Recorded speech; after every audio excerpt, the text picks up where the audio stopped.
बेटी की फिजूल खर्ची।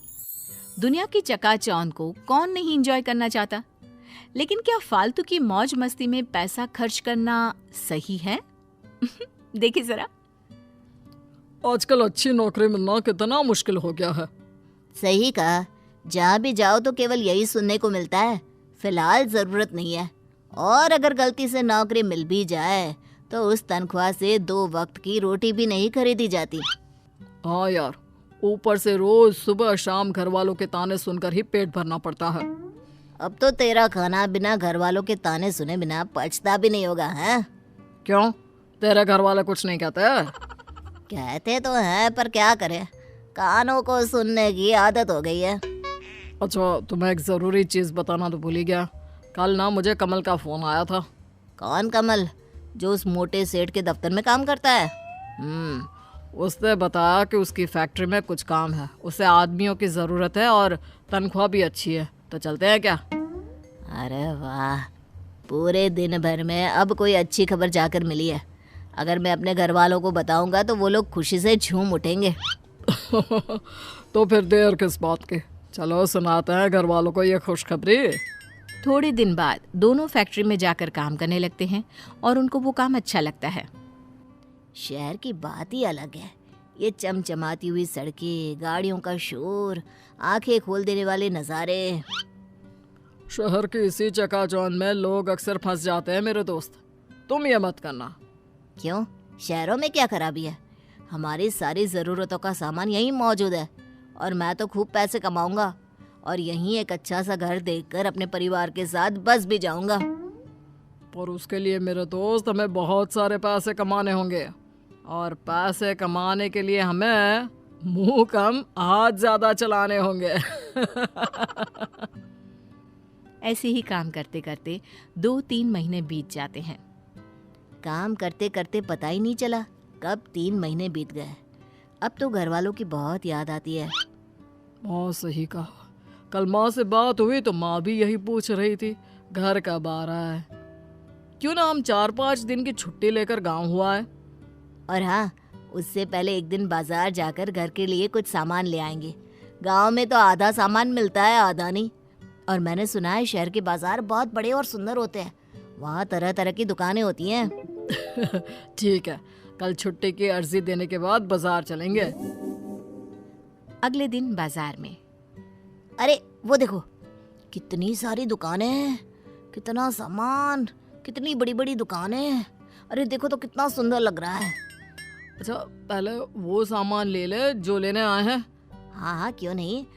फिर उस दुकान से शुरुआत करें क्या? नहीं, मुझे लगता है उस दुकान से, वहाँ से हमें सस्ता और अच्छा मिलेगा। और तुम्हें ऐसा क्यों लगता है? क्या वो दुकान तुम्हारे रिश्तेदार की है? नहीं, तुम्हारे। अरे दिमाग के पैदल इंसान, क्योंकि वहाँ पर ज्यादा भीड़ है और दुकान में डिस्काउंट का ऑफर चल रहा है।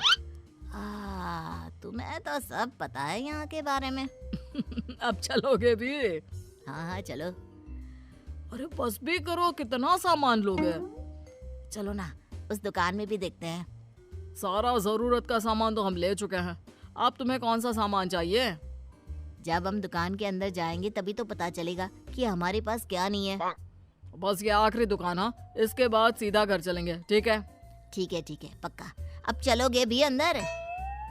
तुम्हें नहीं लगता कि तुमने आज काफी खरीदारी की है? मुझे तो और भी करनी थी, पर सोचा आज के लिए इतना काफी है। मुझे तो लगा कि तुम थोड़ी देर बाद मुझसे पैसे मांगने लगोगे। अरे वो तो मैं भूल ही गया था। मजाक कर रहा हूँ। फिर कभी आएंगे। आज सच में बहुत मजा आया। वैसे घर वाले अपने लिए तोहफे देखकर बहुत खुश हो जाएंगे। खरीदारी तो हो गई भाई, अब पेट में चूहे दौड़ रहे हैं, चलो कुछ खा लेते हैं। ठीक है, चलो वहीं खा लेते हैं। खाना कितना अच्छा था, मेरा तो पेट फुल भर गया है। रोजाना कैंटीन का वो बेस्वाद खाना खाकर मेरा मुंह भी बेस्वाद हो गया था। आज कुछ स्वादिष्ट खाकर दिल को सुकून मिला। रोज ऐसा खाने को मिले, क्या मजा आ जाए। कैंटीन का खाना तो ठीक ही होता है, हाँ आज का खाना उससे ज्यादा स्वादिष्ट था, मानना पड़ेगा।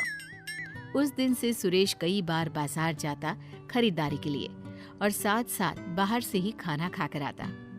सुरेश, तू कल शाम को कैंटीन में खाने को नहीं आया। मैंने बहुत देर तक तेरा इंतजार किया। फिर किसी ने कहा कि तू बाजार गया है।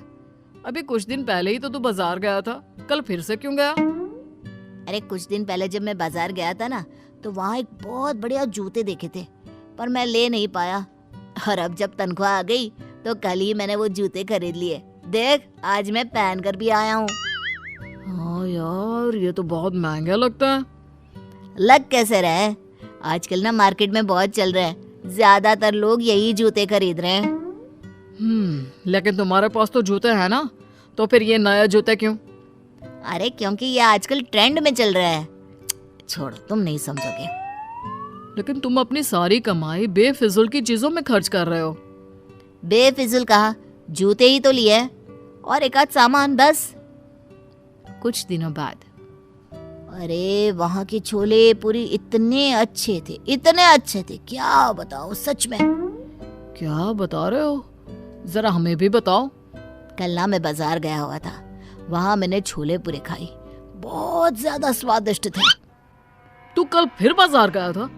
तुझे नहीं लगता तू कुछ ज्यादा ही बाजार जाने लगा है और बेफिजुल की चीजों में अपनी कमाई उड़ा रहा है? अरे तो फिर से शुरू हो गया। तुझे इतनी दिक्कत क्यों हो रही है? तू तो ऐसे बोल रहा है जैसे तेरी कमाई उड़ा रहा हूँ। अरे अपनी कमाई से तो खा रहा हूँ ना। लेकिन अगर तू अपनी सारी कमाई ऐसे ही उड़ाता रहा तो अपने घर वालों को क्या भेजेगा? उसकी चिंता करने की जरूरत तुम्हें नहीं है। बड़ा आया मुझे भाषण देने वाला। इसके बाद से सुरेश राम से दूर रहने लगा। कुछ महीनों बाद दोनों अपने घर जाते हैं। अरे तुमने सविता का घर देखा? उसने कितना शानदार घर बनवाया है। हाँ, मैंने देखा। जैसा मकान शहरों में देखने को मिलता है ना। मैंने सुना है उसका बेटा राम शहर में नौकरी करता है, उसी की वजह से वहाँ एक पक्का मकान बनवा पाए। अब हर किसी की किस्मत सविता की तरह थोड़ी ना है। इतना मेहनती बेटा, नहीं तो काम तो सुरेश भी वही करता है, पर क्या करे, उसने अपनी सारी कमाई फिजूल की चीजों में खर्च कर दी। दूर से सुरेश सब बातें सुन रहा होता है। काश मैंने तब राम की बात मान ली होती तो आज ये सब सुनना नहीं पड़ता। अब पछताने से क्या फायदा दोस्त, तुम अपना पैसा फिजूल चीजों में बहा चुके हो।